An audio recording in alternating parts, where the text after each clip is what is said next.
Nandyal municipality కార్మికుల సమ్మెకు వెళ్లడంతో త్రాగునీటి సమస్య తలెత్తకుండా తగు జాగ్రత్తలు మున్సిపల్ చైర్పర్సన్ మాబునిసా వెల్లడి.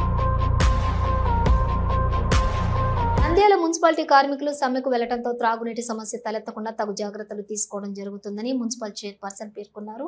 ఈ సందర్భంగా నంద్యాల మున్సిపాలిటీ కార్యాలయంలో విలేకరుల సమావేశంలో మున్సిపల్ చైర్మన్ మాబునిసా మాట్లాడుతూ కార్మికుల వారి సమస్యలు పరిష్కారం కోసం సమ్మెలోకి వెళ్లడం జరిగిందని, కానీ వార్డుల్లోని పలు ప్రాంతాల్లో నీటి సమస్యతో ప్రజలు ఇబ్బందులు ఎదుర్కొంటున్నారని, వాటిని వెంటనే పరిష్కారం మార్గం చేస్తున్నామని, వార్డుల్లోని ప్రజలకు త్రాగునీటి సమస్య ఉంటే వెంటనే సమాచారం ఇస్తే వారికి పరిష్కార మార్గం చేస్తామని, కార్మికుల సమస్యలు ప్రభుత్వం కూడా వెంటనే పరిష్కరించే విధంగా చేయాలని, వార్డుల్లో ప్రజలకు ఇబ్బందులు లేకుండా ప్రైవేటు వ్యక్తులతో పనులు నిర్వహించడం జరుగుతుందని, వారిని కూడా మున్సిపల్ కార్మికులు అడ్డుకోవడం జరుగుతుంది. కావున నీటి సమస్య ఉందని, అది కూడా త్వరలో పరిష్కరిస్తామని, ప్రజలు కూడా త్రాగునీటి కోసం ఎలాంటి ఇబ్బందులు ఎదుర్కోవాల్సిన అవసరం లేదని తెలిపారు.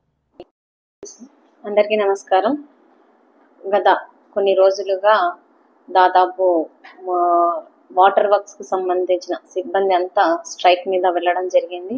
కాకపోతే అధికారులతో కలిసి నంద్యాల పట్టణ ప్రజలకు ఎవరికి ఇబ్బంది రాకూడదని చెప్పి రెగ్యులర్ ఎంప్లాయీస్ తో వాటర్ కి సంబంధించిన డీటెయిల్స్ అన్ని తీసుకొని ప్రజలకు ఎక్కడ ఇబ్బంది లేకుండా నీటి సౌకర్యం గురించి మరియు ఎలక్ట్రిసిటీ దాని గురించి మాట్లాడడం జరిగింది. కాకపోతే గోపాల్ నగర్, వైఎస్ నగర్, ఎన్జోస్ కాలనీలో లీకులు రావడం వల్ల, వాటర్ పైప్ లైన్ లీకేజ్ అవ్వడం వల్ల అక్కడ రిపేరీస్ వర్క్ ఏర్పడడం జరిగింది. అక్కడ ప్రైవేట్ వ్యక్తులతో తీసుకొచ్చి రిపేర్స్ చేయించాలనుకున్న మన వాటర్ వర్క్స్ లో ఉన్న సిబ్బంది అట్లా చేయించకూడదు కదా, మేము స్ట్రైక్ చేస్తున్నాము అనే ధోరణిలో మాట్లాడడం జరుగుతుంది. కానీ వాళ్ళకి కానీ నచ్చ చెప్పడం జరిగింది. మన ఎంతైనా సరే ప్రజలకు ఇబ్బంది లేకుండా మన ధర్నా ఉండాలని చెప్పి నచ్చ చెప్పడం జరిగింది.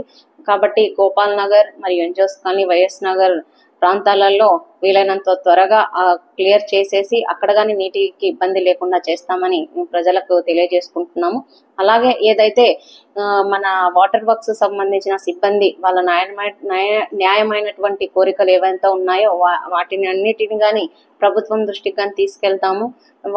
వాళ్ళకు న్యాయం జరిగేలాగానే చేస్తామని చెప్పి ఈ సందర్భంగా తెలియజేసుకుంటూ, అలాగే ప్రజలకు ఎక్కడ అసౌకర్యం కలగకుండా నీటి వసతి వీలైనంత త్వరగా క్లియర్ చేసి ప్రజలకు అందించాలని చెప్పి కమిషనర్ గారికి కానీ ఆదేశించడం జరిగింది.